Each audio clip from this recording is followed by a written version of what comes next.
but do we really make them realize that? Do we really make it available to the people so that they can use? Okay. Sharvi, you are with women who are in the menopausal, so a lot of them maybe above 60 and all that. Don't you see this suffering in that? The suffering is real, Yeah. it starts from 45 itself, sir. Yeah. The inflammation, joint pain, and other than that, mental Yeah. non-stop thinking. It's very real. Yeah. They So, accepted it. yeah, I know Sharmi does work with them. That's why I'm asking her. And then anybody else also will be there. Shalu, how are your grandparents?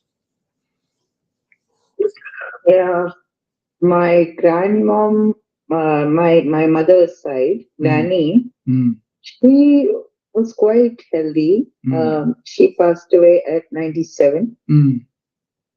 and I don't think there was any ailment other than she getting weaker and weaker to walk. Yeah, Yeah, my dad's side, my grandmother is diabetic. yeah. She lived in 94, Mm, and my father is diabetic. yeah, yeah. As a physician, as a yoga practitioner, I believe there is so many areas that we can help these elderly people so that I have a program, it's called Nurturing Elderly Wise People. They are wise. Just held them with respect, held them with a lot of love and care. Then they can contribute their own way. Thereby, they feel better about themselves because they are doing some service. They are meaningfully existing, and their existence has some meaning. And so, nobody I saw worked on that line. They took care of the body, and then maybe they said go to see a psychologist for your brain, but it was not like allowing them to express themselves, allowing them to live to some extent what they are good at, and allowing them to really enjoy life and be joyful. Okay. So uh, Prasad goes to different organizations, different people worried about the ecology and all that, so you could present this kind of positivity for the old age, Prasad, in your organizations. Yeah, I agree. I totally agree with you. So, yeah, this is an international problem too, Yeah. wherever people are there, this age category. Mhm. And of course, we can also add a few things like sciatica, especially for women. Yeah. It may start early from the time they give birth to children, so on and so forth, right? So, Yeah, so many two areas. things. So, yeah, but I'm talking about what is geriatrics in modern times. What is geriatrics like absent in ancient times? How is that the yogis lived up to 125 years? How is that they were on their own based? Most of them are not married even. Some of them are married and taking care of the everybody in a different way completely. So how is that families broke down? How is that people become more and more asking for help after they become 50 or 60? And then how is that they don't have a meaningful life? I asked all these questions, then I came to know there's no fusion. Okay. If elderly patients are here, they come and ask for immunization. They come and ask for help with the nutrition. They come and ask for how can I keep my mind sharp? How can I sleep better? Things like that. Okay, they are more proactive about their health. That's all because awareness programs, right? And like that, I want to bring the awareness programs of the holistic health, which is combining science and spirituality. Does that make sense?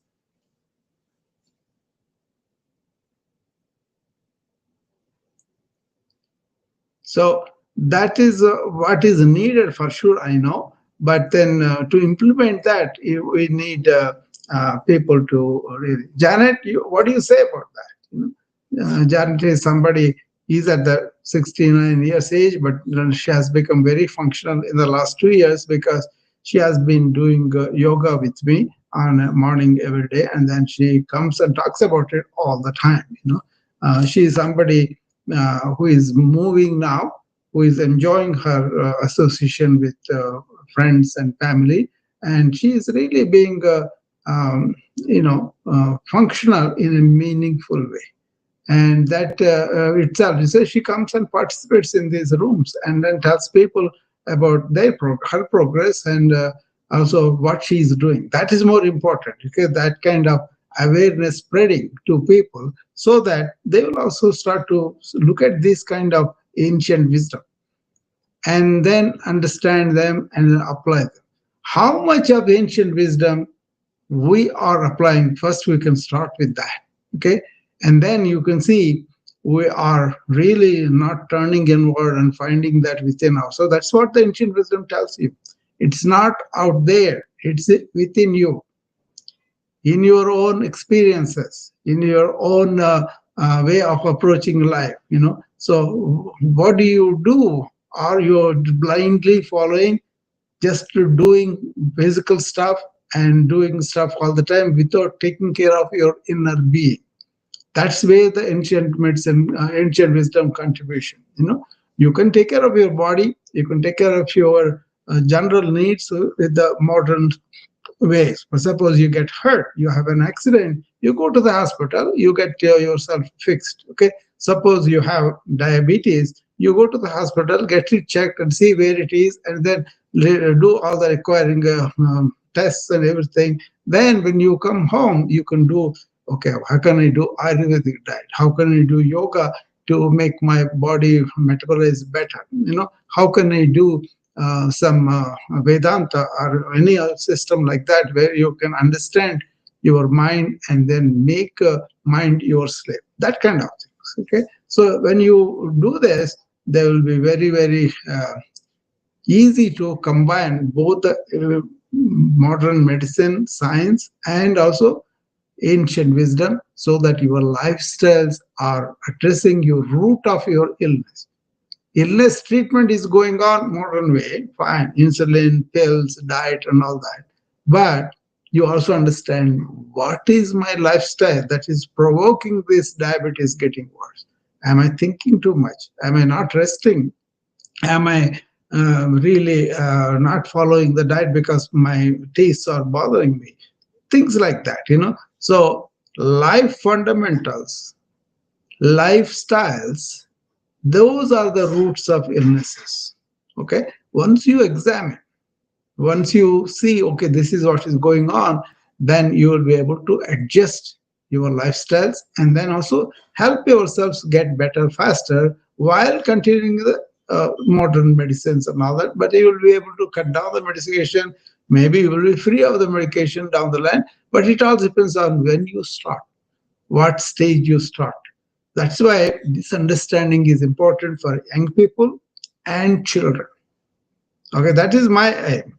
It's not about only the elderly, but making young people understand elderly are suffering like this, and we don't have to, and you don't have to suffer when you become elderly if you have education about this in the childhood, in the youth. Anybody who exercises, who plays games and all that while they are young, they become better healthy while they become older. Okay, that is a fact of life. But even if you have not done exercises or anything, like most women were not doing before, but now they are getting more active, more sports and all that, they become much more weaker and not able to handle everything as they become older. Okay, but even if you are like that, we can start you very, very slow and then take you according to your capacity slowly. That's much better than just telling them you're old, you sit and then you don't have to do anything, and then you become dysfunctional both in body and mind. What do you think about that, Prasad? Starting with the young people, education, awareness. I think, given the lifestyles that they are having around the globe nowadays, many are having sedimentary life. This is essentially very useful for um, that age groups. I encourage everybody to follow this one Yeah. On what you're suggesting. And this also helps them to give a continuous and disciplined regime for their entire life. It's like That getting onto a right track. that was the case in Gurukulas. Gurukulas are the schools by the teacher, Guru means teacher. They cultivated this ashram, that means away place from the regular life and in the forest. And all the kids, including the prince of the king, they went to the teacher and stayed there their learning years, and then learned all the skills and also how to come and do their jobs better. Part of that education was called in the Gurukulas, they also, for the eligible students, for the people who are interested, they taught them what is called Brahma Vidya. That is the highest in Indian philosophy. Okay. This Brahma Vidya was taught not for them to withdraw from the society, not for them to not to live their normal life, but it is revived when they are old again. Okay. So what the Brahma Vidya is about? The eternal, everlasting, universal consciousness is called Brahman. Knowing about that Brahman, not the God like in Indian Hindu philosophy, but this is Brahman, that is a vast consciousness holding all life. Okay, and that part of that is there within us as our life force, as our real divinity that we call about, and realizing that that is the Brahma Vidya. Most of the Indians don't know about that right now, okay, because they have gone into something much more primitive, like a religiosity, like doing rituals and all that, but they don't have any idea about it. But the kids are allowed to touch that, understand something was there, and then they were allowed to develop their skills for livelihood. They are allowed to have a household. They are allowed to really live that and have children, everything. And then when they are old, they kind of withdrew from that worldly life into this Brahma Vidya again. So they got it much easier because they were familiar with it when they were old. And then they had the natural life, and the end of it, they went back. That's called more like a vruddhapya, it means old age. In that, the vanaprastha, that means you're going back to the forest, to withdrawing the life. Symbol. You don't have to go to the forest these days.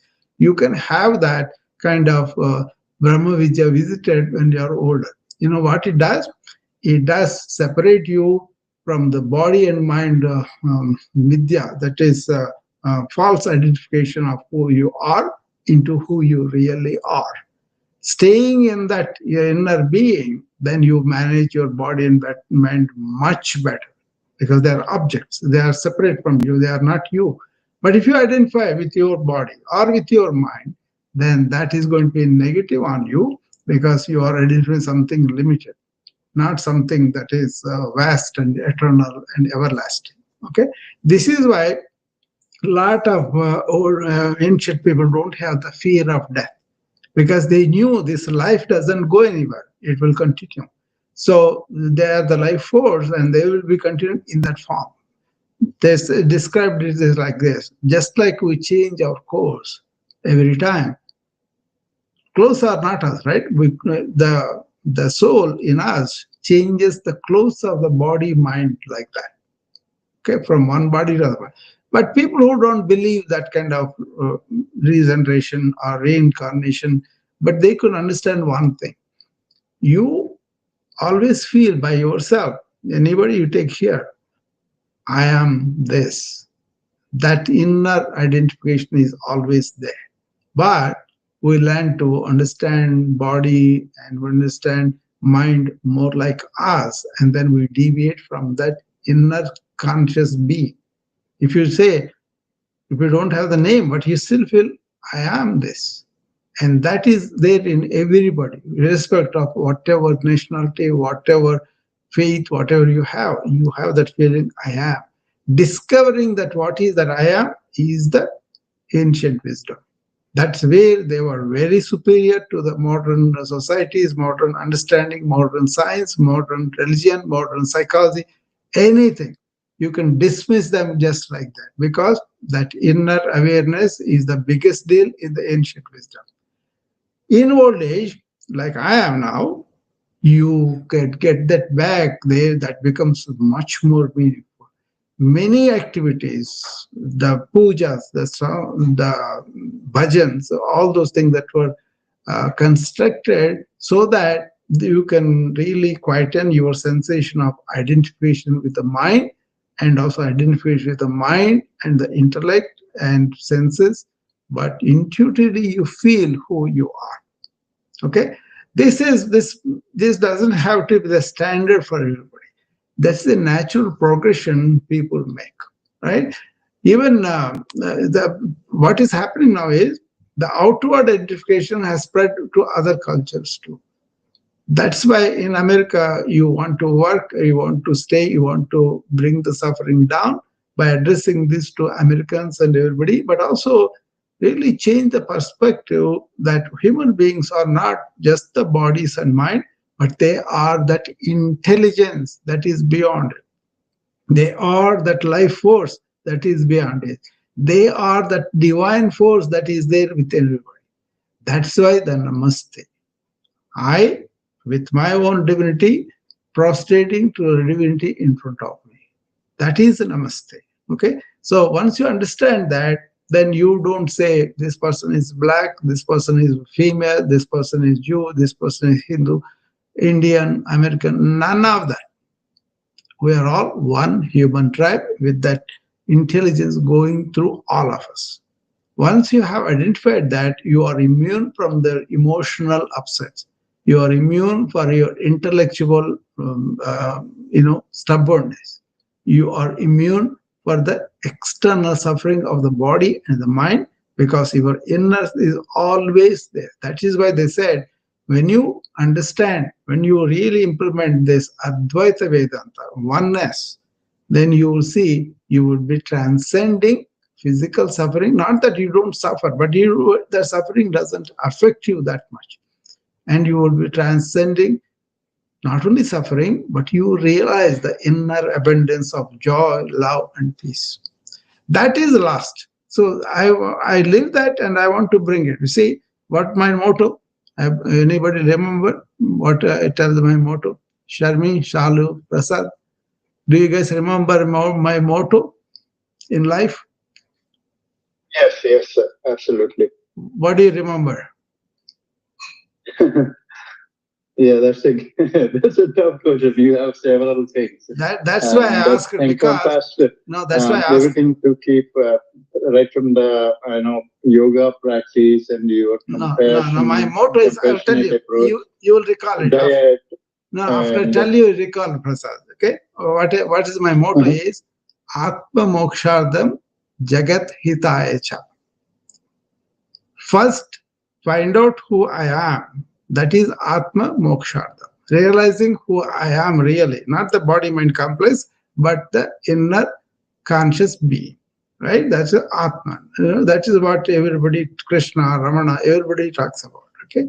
And once your job is to realize your inner self, as a human being, they said ancients, your job is to turn inward and realize who you really are. That is Atma Moksha. After you do that, Jagat Hitaya Cha. Jagat means world. Go and work for the welfare of the world. Okay, so you for yourself, it's not selfish. It's not, but being really aware of your inner self, and then you won't have mental problems. You won't have physical problems in the sense. Actually, people who realize their inner self are the having the still mind. Because of the still mind, your hormone secretions, especially all these stress hormones, will be not there. So that's why you have a still mind and then know you are God. Several religions said the same thing in a different way. Christianity said, I am that I am. Okay? Ramana Maharshi said, Christians said much better than we have said, I am that. We said Tattvamasi, I am that. But Christianity said, I am that I am. That I am, we feel all the time. But we give it a identification with the body or with the mind. So my motto is, first engage your true purpose of human being is to turn inward and realize my true self. That is Atma Moksha Artha. Once you realize that you're Atman, you have liberation from your own mind activities. That is moksha. Okay, that is the highest thing that they defined. They lived, and that they kind of helped other people to realize that too. And then go and work for the welfare of the world. Suffering is there, and see, when the you have more people into this mokshardham in ancient India, they had the highest GDP, they had highest skills, they lived longer, they performed better, they had a meaning, and they were human beings with this intelligence that we have that other animals don't have. So that is what we want to understand. That's the greatest thing about the ancient wisdom. Okay, not necessarily Indian, Japan, Egypt, China, so many ancient, even America, this red Indians, they have the touch with the nature and the spirits and all that, right? You take Australian aborigines, any number of ancient cultures, if you take it, it's not anybody's property. It's like you will discover something scientific fact. It is not everybody's property. It is there. It is in our human understanding, human tribe comprehension, human tribe realization. So once you touch Dr. that, Rauka, yeah. sorry to interrupt you. Can we say pre-industrial age? No, That even kind before of that, lifestyle, no, even etc. before that. You see, this was way in the past. But what is the important is that is still alive. See, if somebody like me, who is nobody, I am able to understand. That means that is alive. That wisdom is alive. So don't blame only superficial reasons of that. But the fundamental thing is we don't have it in our education profile. We don't have the historical purpose. Only for a few hundred years is not. This is like a thousands of years ago existed, and those cultures really did very well. Okay, so that is what is missing now around the world. Okay, so what is happening is this external doing without being is American life or Western life. Ego profits, Western life.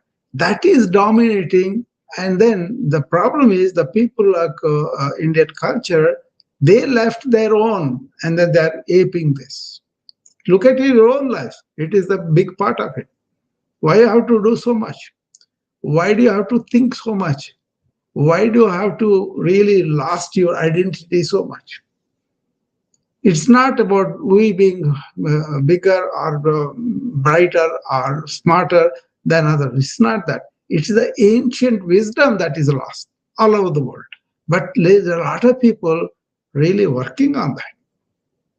For example, I don't do anything. I'm peaceful, quiet, and happy within myself, and I can stay there like that through the day. So I don't have to come out and talk about these things. I don't do it for silly profit making, silly making my ego feel satisfied. None of it.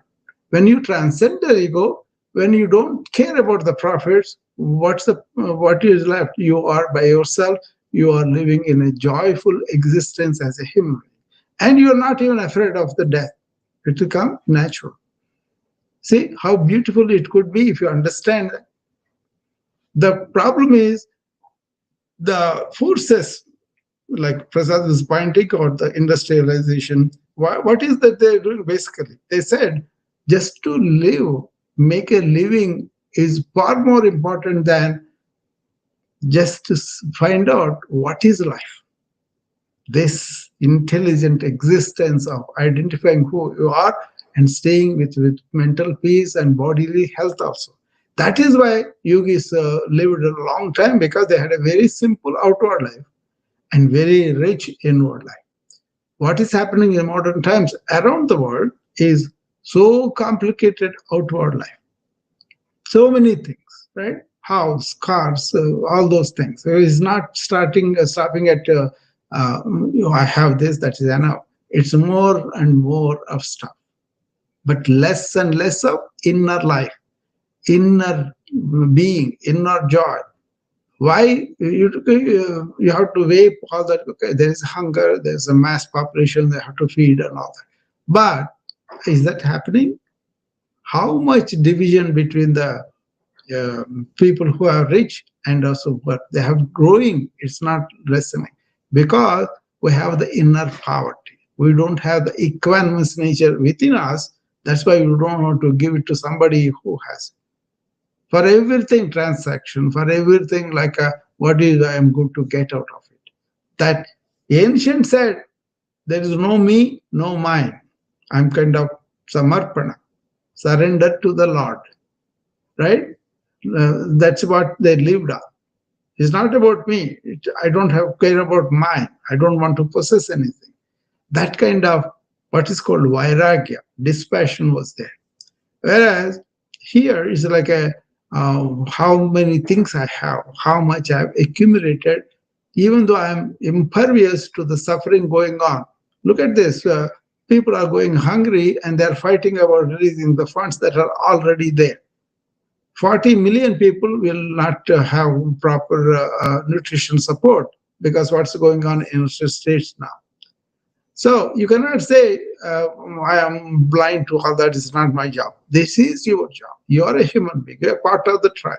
That's why be sensitive about it. What I'm trying to show is, as I understood, this kind of knowledge was not there in modern education.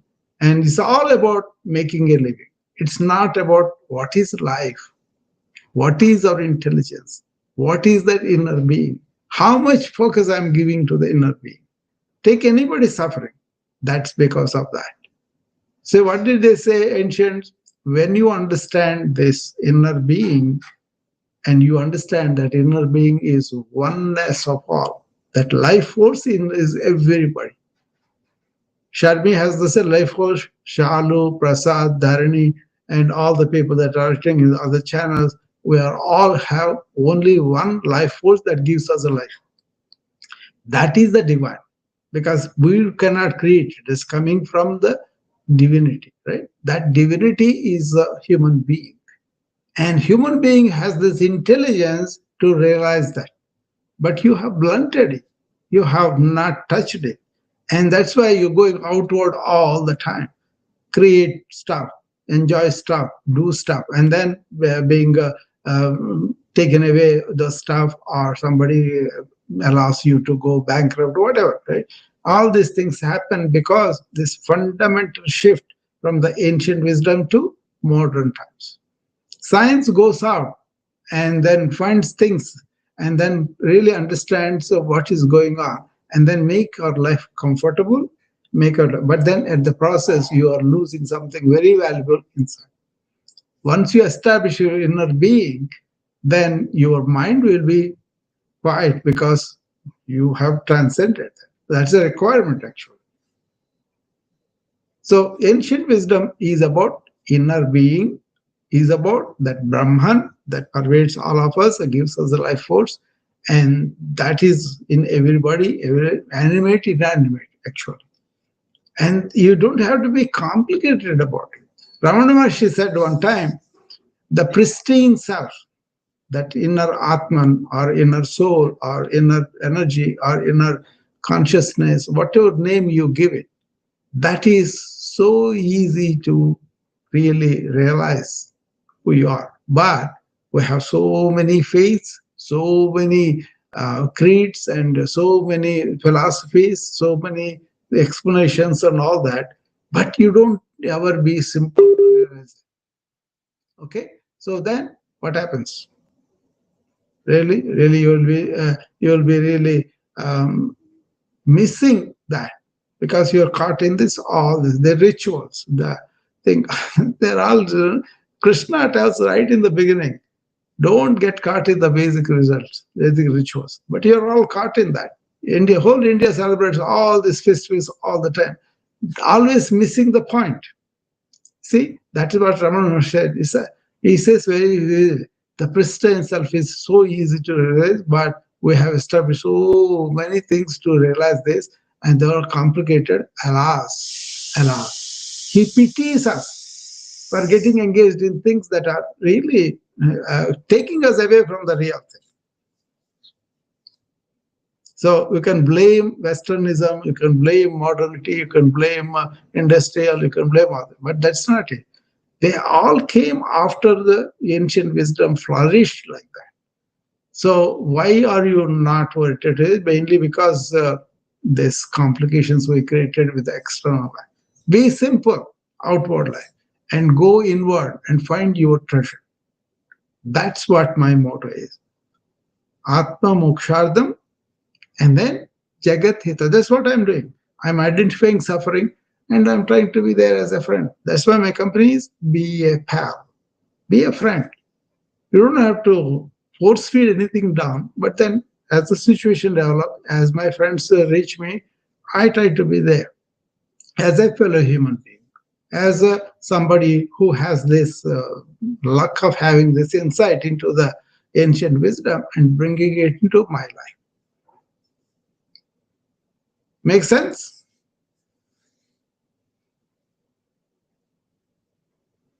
Yes, sir. Look at your own life, how much caught up you are in the doing stuff rather than paying attention to your inner being. We are all guilty of that. And get out of that, spend some time to quieten your mind and touch your inner self. Something else will not give it to you. You have the noise within you, you have the experience of the noise and chatter. See how you are building that all the time with your social media, with your phones and all that.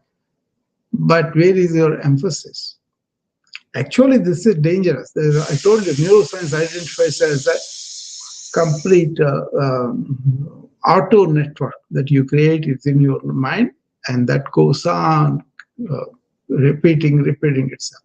But when you touch your inner self, this thought will go down.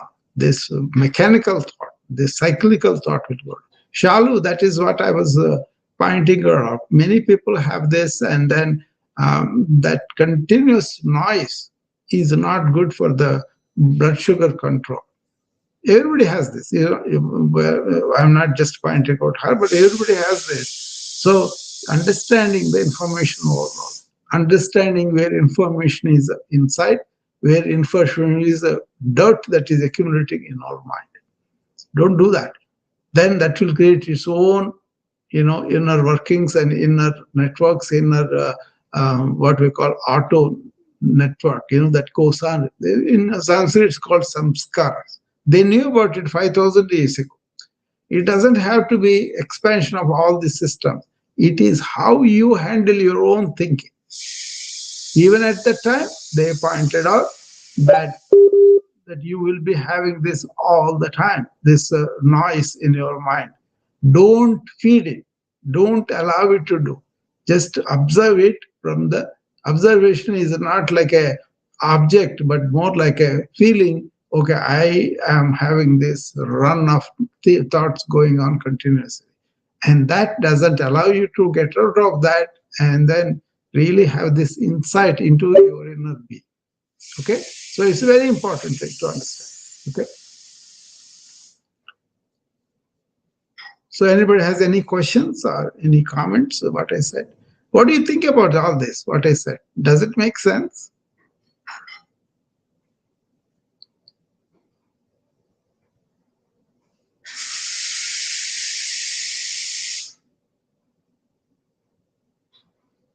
See, we see our elderly people wither away, really not involved in anything and kind of castigated. And then once in a while you feel guilty. And I've seen so many people, they never showed up in years. And suddenly they show up so that they think there's some properties there, something they can claim and all that. So it's kind of neglect of the elderly. And then really telling them, oh, I'm not really interested in them, but I feel guilty. I'm not seeing my grandma, so I'll go and pay attention, pay visit for a day. They are not involved in their life. Very few people are involved. They're not involved in whether they are uh, really sleeping better or not, or they are having some energy or not, they are suffering some pain, and are they getting correct treatments or not, how are they doing the therapy. None of them follow the health goals or wellness goals of these elderly people. That is when I say you are neglecting the elderly. See, it used to be elders have experience and wisdom, so they respected them. But even in India, we are seeing so many elder homes, so many people are thrown out of their houses, because this habit of I am for myself, I live for myself, I make money, everything for myself, I don't have any duty for my older people. But there are some cultures like Indian culture or Filipino culture or other people, they pay attention to the elderly. They used to, but they also become modern in the sense of getting self-centered and really not understanding what's the bond between the parents and grandparents and us. So that is something we could promote, right? But there is something else too. I try to teach my elderly patients or elderly associates or whoever comes, I try to make them independent for themselves. Okay, independent physically as much as possible, independent mentally, and also really identifying who they are. So for example, somebody says to my sister, for example, she's 83 now, and she was able to get up and walk and do other. So they were always saying, oh, don't climb the stairs, don't do all of that. But I made her do the stairs 2 3 steps at a time. It's a slow progress, but having that kind of exercise tolerance helps their heart work better. So instead of taking that activity away from them, introduce at their pace where they are. Chronic neglect, chronic misunderstanding makes them. Suppose you have problem climbing because short of breath and all that. That is minimal in the beginning. Then do only what you can. This is yoga taught me. It's not that everybody can do at the same level. You have to understand where level they are and then prescribe exercise. That is the beauty of yoga is it can be prescribed for an infant, for a very, very old frail person. It can be for a lady or a gentleman. It can be from the middle age and a really athletic youth. So many ways we can adjust it, right? So I told her just take 2 or 3 steps every day and increase that slowly. And now she's going up and down. So it's a question of understanding and then giving what is appropriate for them. Then they will be physically able to move, they will develop that exercise tolerance capacity, and they will feel better because their heart is working better. And that's what we do in the hospital too. And then we will make sure that they are doing it. We'll make sure they are getting checked if they are not able to. Suppose she gets very severe short of breath and she has a heart vessels blocked, then we need to take her to the hospital. We need to check it, or we need to fix it if we need bypass or whatever, right? That kind of attention is not there because they are non-productive individuals. They are not contributing to your greed. They are not contributing to your accumulation of things. They are not contributing to senseless entertainment all the time. They are neglected because they are not valued, they are not given the care they should, because they worked so hard to build it. Especially in the United States, many of these elderly generations worked and paid taxes and built this with their hard work. So I have a lot of respect and sympathy for them. If they should have informness in the body, if they should have this garbled minds or demented minds and all that, as a human tribe member, I have responsibility to pay attention to them. This is nothing about being noble or anything. It's about just being responsible to our own kind. Okay? That's what I want to promote. I won't blame anybody who is not really into this, but I want to invite them to look at it. Take a look at it and then reduce the suffering as much as you can. If you are paying attention once a month, make it once a week. And Or nowadays you can communicate on the iPad, iPhone, you can see them and talk them and improve that. It's a question of whether you have that kind of feeling and affection for them. For me, the entire human being is one family. Vasudhaiva Kutumbakam.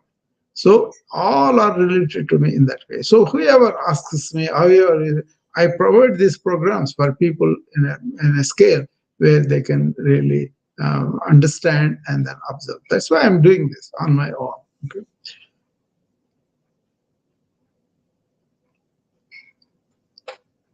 So we are coming on the top of the hour. So anybody wants to come up on the noon vibe, please come up and tell me what do you think of it. Janet, you want to come up?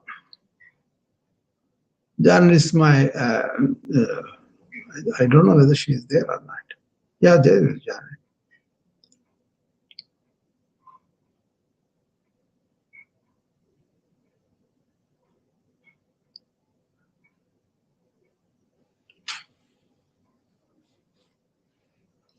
There is Janet. Okay. Morning. Good morning, Janet. I only have a minute. I've got the kids today. Okay. So, but this is our topic. That's why I invited you.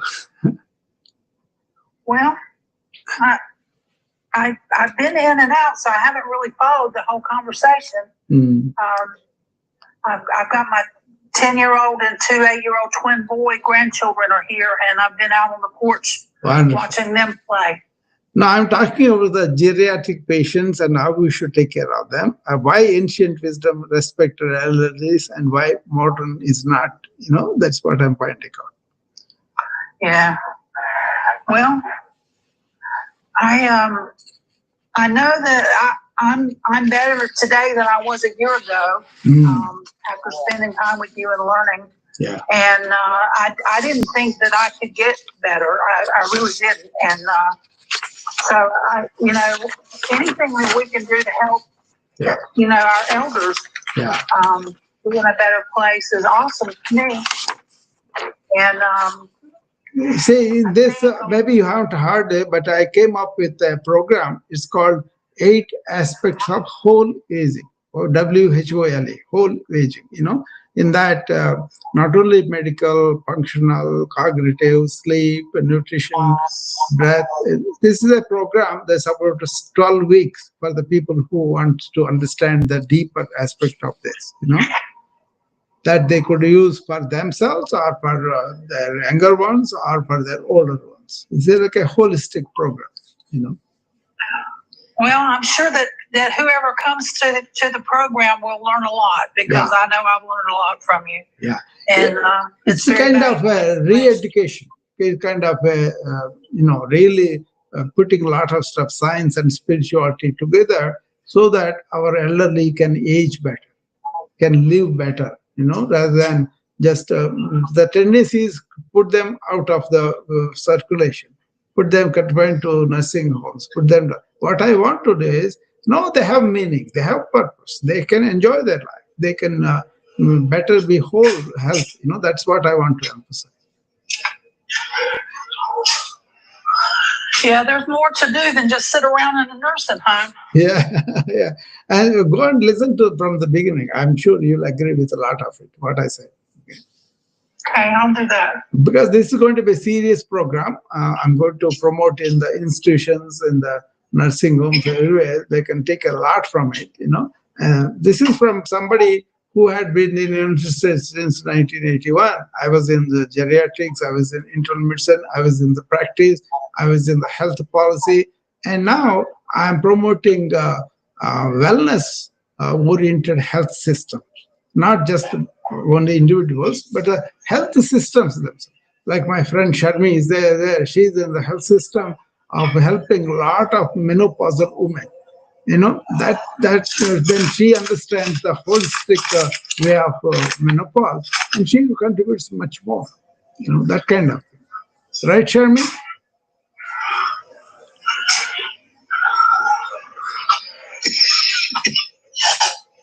So listen to this conversation, Janet, and then I'm going to have a Zoom presentation where you can see my presentation in a pictorial way. That will be probably next week.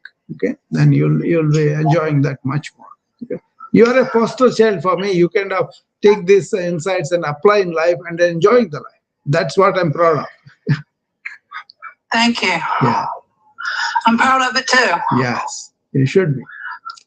And then the important thing is she is having enjoyment from her association with her grandchildren and able to move, able to enjoy them a little bit. That itself is a great thing. That's meaningful for her, and that becomes really healthy for her in the long run. So it's not like we kind of use them as parents, we kind of use them as grandparents and then cast them away. We kind of have a responsibility to make sure these elderly people also have a joyful, meaningful, purposeful life. That's what I try to do in the nursing homes. I'm trying to do as a system now so that people understand. Prasad, like somebody visits so many organizations, so many places, he could start something from this. Okay, so that kind of thing. Okay. Thank you, Janet. Okay, so anybody else has anything to say? Shalu, what do you feel about all this? This is all very nice, Dr. Ram, listening, because in between I couldn't, many days I was not able to join. Yeah. So it's last No, 3 days. this goes on. Like I told you, I want to do the Jagat Hitaicha, welfare for the world, right? So I don't do it just for the crowd, and I just say what I feel. Whoever comes, I'm happy. But whoever doesn't come, I don't have any problem with them. That's up to them. Okay. Correct. This has to take some time to grow. See, I'm focusing on the health industry so that the health industry takes up these things, simple things that you can do, and then go on. But then they are so much stuck in their own intellectual nonsense. They don't have these insights into the human suffering. Okay. They want to do their job, make their money, make it a revenue thing and all that. But few people realize also they are not allowed to do it because these commercial forces are so big deal on them. Okay. So that's why, what you should do? You should go and tell other people what we are doing is for them. And then that is the contribution. I would be happy if you could do that. So people can 100%, Dr. Rao. Yeah. Your message should reach to many. Yeah. And believe me, what you're talking in a very subtle way, I would say that the market is such that this kind of a knowledge they do not want also it should reach to people.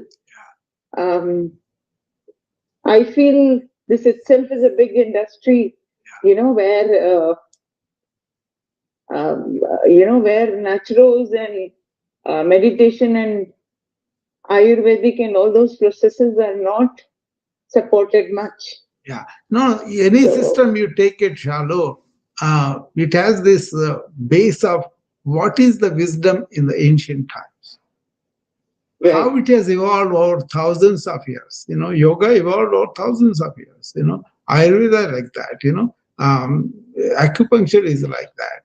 Gen system is like that. So if you take any ancient wisdom, it's a human experience for me. It's not just one particular country. Maybe some countries explore, like India explored it, China explored it at some time. That's all there. But that is being passed down to the present generation is my mission. But I'm a scientific person to begin with. Then whatever breakthroughs come, I compare with the ancient wisdom, and I find lots of times we are trying to reach them. We are not there yet because they are complete wisdom. Science as a whole is trying to reach, especially in consciousness research circles. They are tapping what the ancient knew. So a lot of the systems you can practice yourself and you can validate it for yourself. Okay, but there is a lot of snake eyes. I have a question here. Yeah. I don't know. I have a question here, Dr. Ram. Yeah. I was sitting with one of, she's a very senior doctor, lived her life in Qatar and now in India, a good friend to me. And I feel that in this journey, you meet very knowledgeable doctors who, like you, who makes a lot of sense, and they are even supporting, the inner awareness, lifestyle changes, not asking a person to entirely depend on the medication, Yeah. rather prevention and whatever's required. So sitting with her, I don't know if you can spread some light on this. She just said, it's for the diabetic people. I'm just one of the medication, maybe for high BP. There's another kind of a medication, but then they say insulin is a big mafia. That was the word used. Even if there's a lot of information available, it's not about doctors, because they have been got the education, and they are providing the best of the knowledge to cure a patient. But then pharmacy is playing a very big role, even if there is a cure to it. Yeah. That is the modern They will not allow the cure to come out naturally, or Ayurvedic, or See, the natural way to. what is happening? They're even saying that altogether, pancreas have no role in to play with diabetes. That is the research going on, or the insulin itself. So I don't know how far. The thing is that correct? The thing is, people live a lifestyle that kind of wastes the pancreas a bit, right? And when that happened, you need a replacement of the insulin. Okay, you go on dumping a lot of rice into you, or carbohydrate, like here the pasta or pizza, whatever, and all this carbohydrate dumping makes your beta cells work over time. That's how they get tired out than before. So ancient diet was proteinous and then fiber and then less of this. They required fruits and vegetables, right? But then this greens came later on, and then mass production and all the refination, and also making it more tasty, and all those things that led to pancreas being burnt out in many people because of their lifestyle of eating bad and also not moving their body and thinking a lot. That is a lot of the modern people, right? That's why the diet has to be looked at, go more organic, more holistic, and then you have to be able to move from the chair and all the sedentary activities. And also, don't think too much. Use thought, but don't be a slave to the thought and emotional things and a lack of sleep. All those are ultimately lifestyle problems. That is how the root of disease is there. But once the disease manifests, you come in a diseased state, you come in an illness state. Then doctors have to help you to handle that illness. Otherwise, you want to die from that, right? So that's why the modern medications are. But what is lost is the consideration of root of illnesses were done were not updated at all, and the patients also don't do them.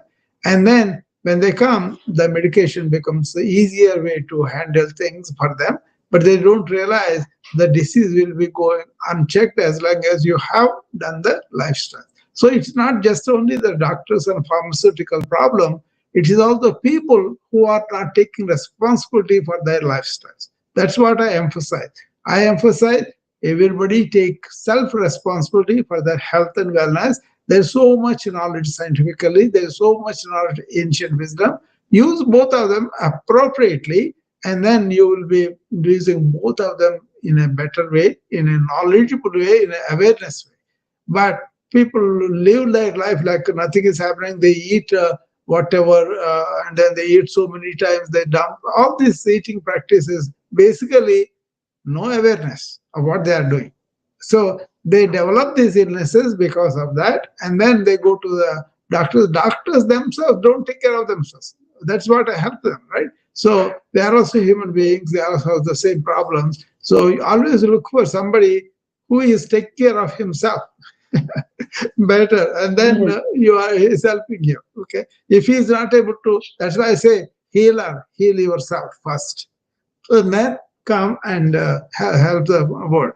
Okay, so it is a lot. Medical education also doesn't teach all this prevention and all the uh, root cause medicine and all that, because this is true. Politically, money wise, pharmaceuticals are very powerful. They don't let people to go off the medications. Okay, but you cannot just go off the medication just like that, because you are continuing this bad behavior in your lifestyles.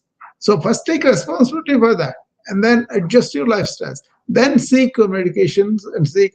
Actually, with this AI coming in, you will have a lot more knowledge at your fingertips. You just have to ask Chat GPT to tell you intricacies.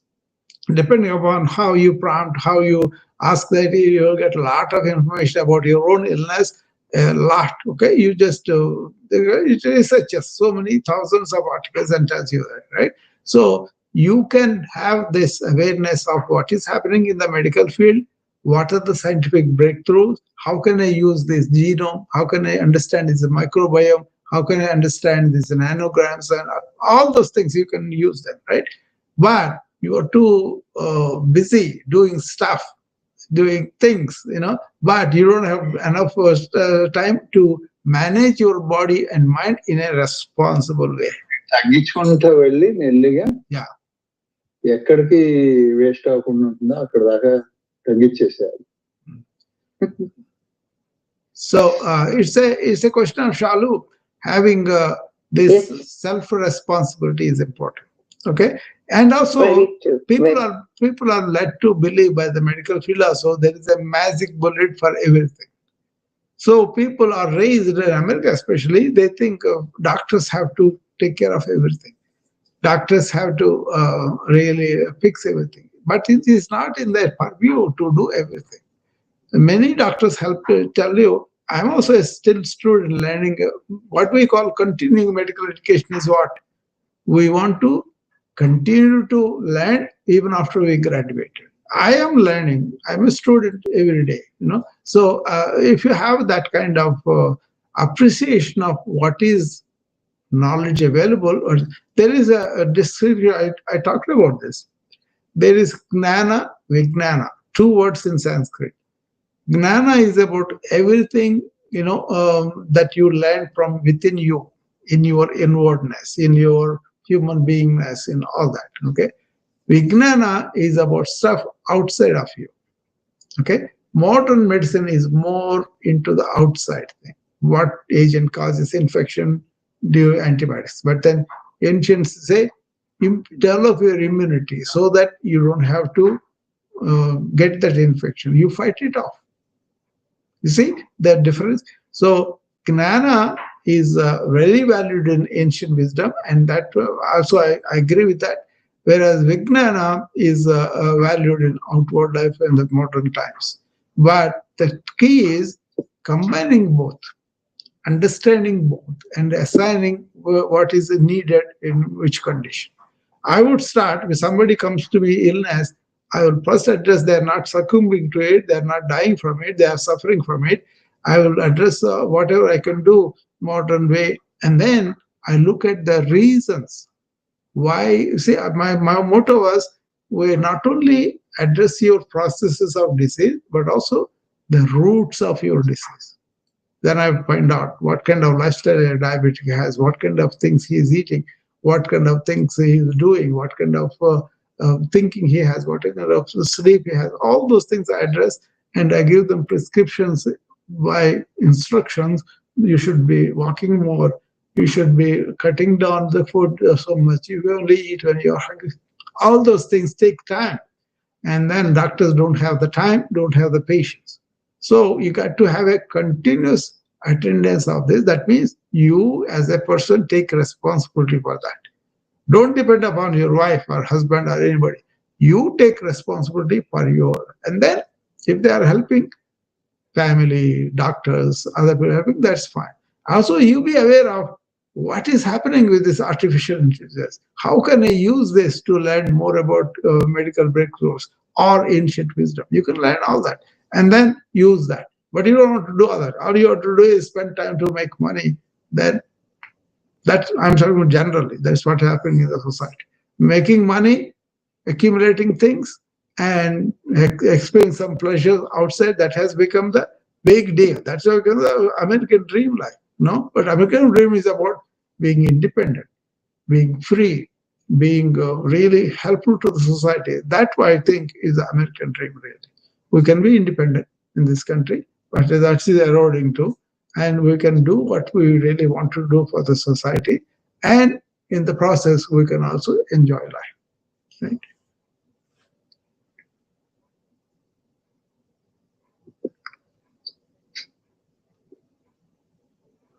This makes a lot of sense, Dr. Rao, that doctor can do to an extent to best of their knowledge. Yeah, doctors are human beings too. Taking charge Yeah. of your body is your own responsibility. Yeah, what I'm inviting you is to educate yourself, learn more. Don't come and say, attitude, I know better.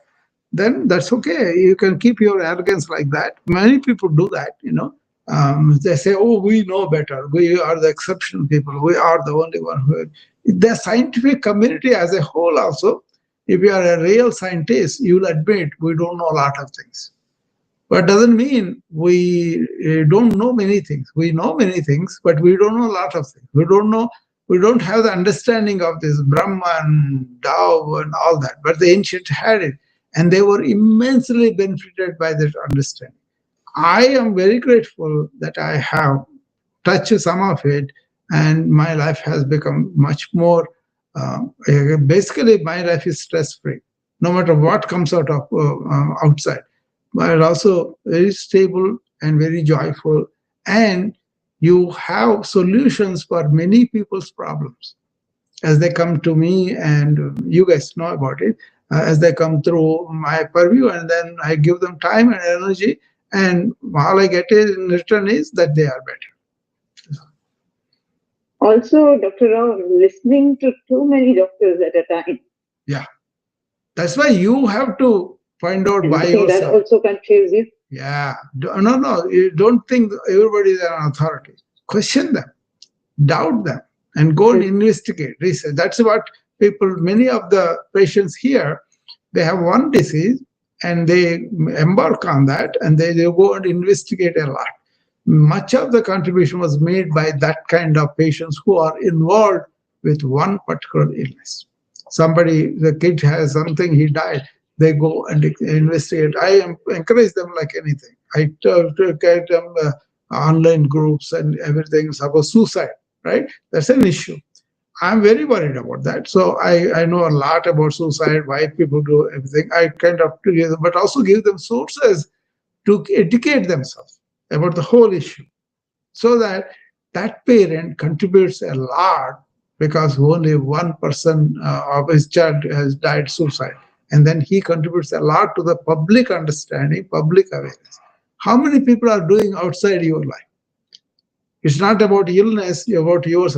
You have to worry about illness of the entire family. Vasudhaiva Kutumbakam, entire human tribe, right? Are you doing that? That's the question you have to make. Then people say, I don't have time, I have work to do. No, it's not a question of time. It's a question of interest. It's a question of responsibility to the family. It's a question of being sympathetic to the suffering. Otherwise, people are in their egotistical attitude, in their universal activities, something for themselves. What I said in the beginning, ancient didn't have me and mine. They sacrificed that. And they identified with the bigger lot. So there are also the understandings, shallow, eventually. So from this, if you take that, I am going to take responsibility myself, but also I'm going to research by myself, then you will get a lot more there. But if you say this person is an authority, he's going to say that person should not claim authority, because I don't claim authority anything. I'm a student, I'm learning, I'm sharing what I learned. But it is your duty to see whether I'm telling the truth or I'm really saying something. You doubt it, you question it, you go and investigate it. And out of that, your awareness will come of the problem, of the solutions. And then you apply them in your life. Don't just listen to things and go. What is that I learned? Tell me one single point that you have learned on this talk that you're going to apply in your life. I'm putting on the spot, but still, that is the essence of it. One point.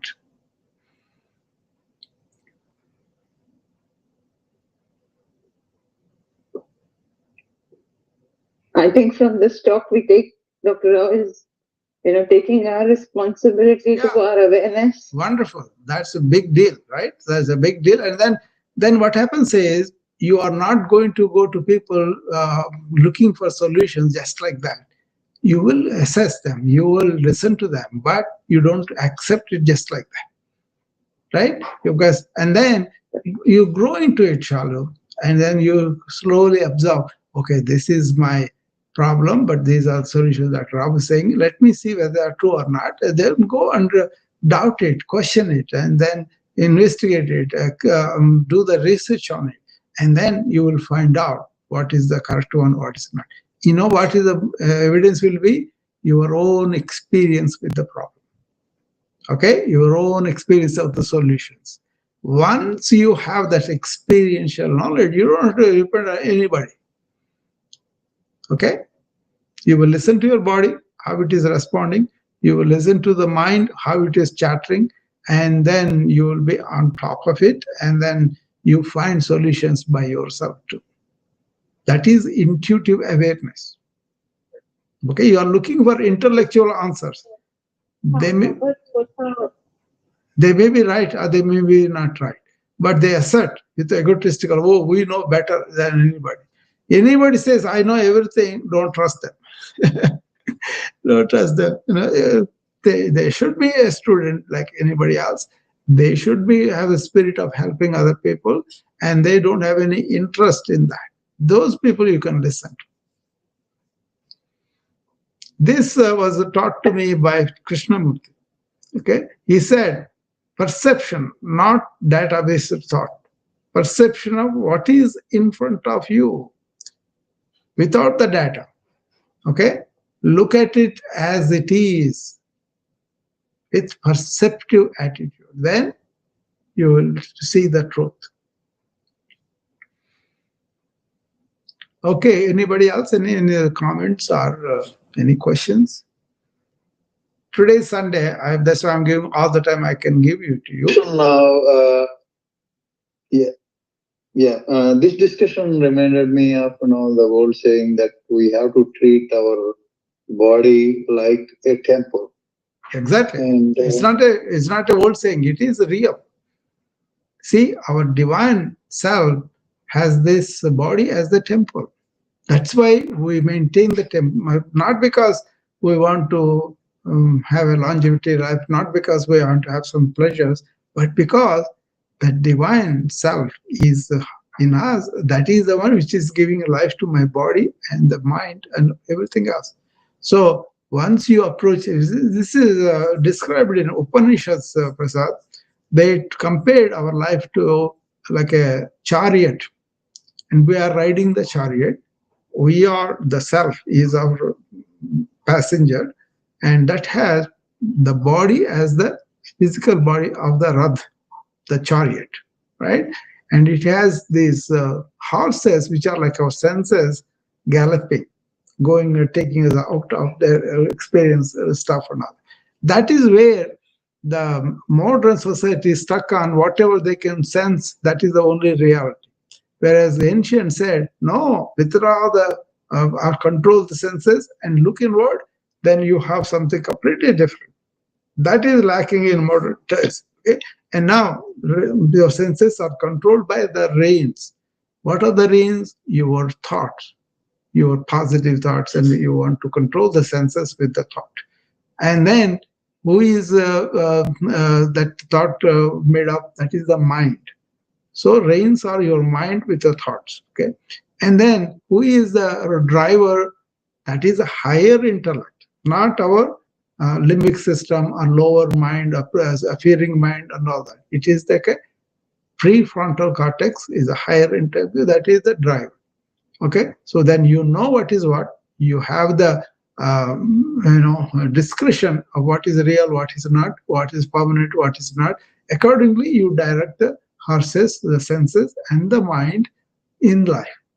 And then what is the destination? Destination is with the passenger who is that Atman or soul or divinity and all that, driving towards meeting the Paramatma, that is the universal force, Brahman.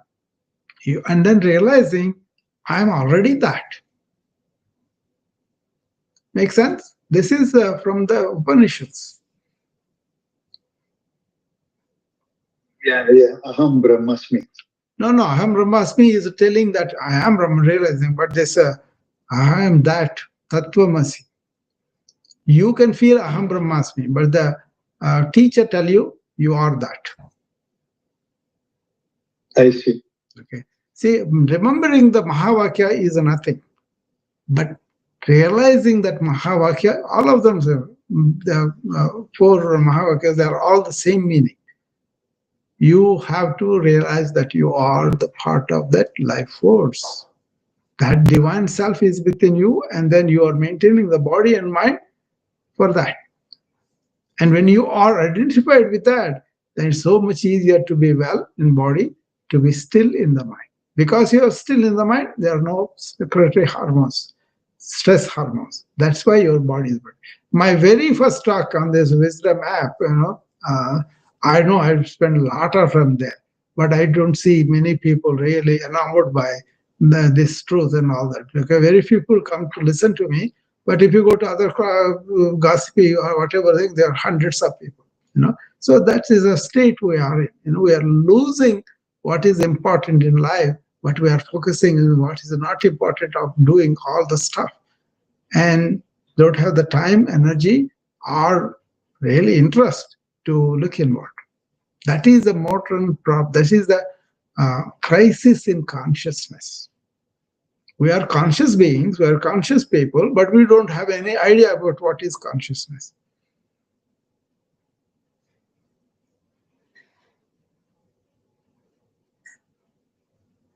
I always like that chariot comparison.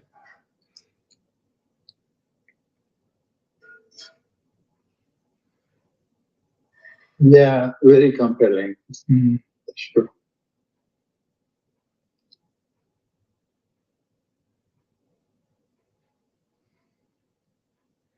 All I'm saying here is there is a whole aging that we could develop, and we could help elderly people, and we also help the young people to understand it so that they handle themselves. They don't end up in the state of visibility like their elders. So this has to be understood by all age groups in a different way. That way we can help people who are elderly, who are really suffering with chronic diseases, who are confined to nursing homes, who are not really having a meaningful, purposeful life in nursing homes. They're just existing on medications, especially. Versus you could really make people, be close to the nature. Maybe they can help some animals and other in a way that it was not time before, or they could help the planting trees and enjoy that gardening, and they could really have pets, and then they could have some visits by the close friends and family. All those things we can address, but we have to address individual human being taking care of themselves better. Okay. What do you say, Sharmi?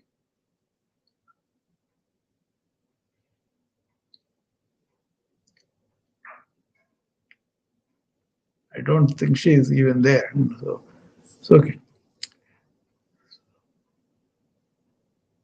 So think of this, that what is one thing I could learn from this talk that is applicable to me, and how can I bring it into existence? That's why ancient wisdom said, first you have to listen to anything that you listen to.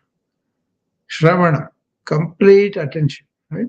Then manana, then think about it, talk about it, doubt it, question it, research on it, and find more truth in that. But once you find the truth, don't just go by There's no use. Apply the truth, allow the truth in your life. That becomes meaningful. Okay, with that, hopefully many people are doing that and not just coming here just to catch in the middle, catch in the. It doesn't happen like that. Okay, so go and listen to it again if you want to, if you have the patience, and then draw your own truths that you could investigate, and then once you find them they're true, then apply them in your life. Then that one talk also becomes very, very important. Okay. All right. I'll see you then. Bye bye.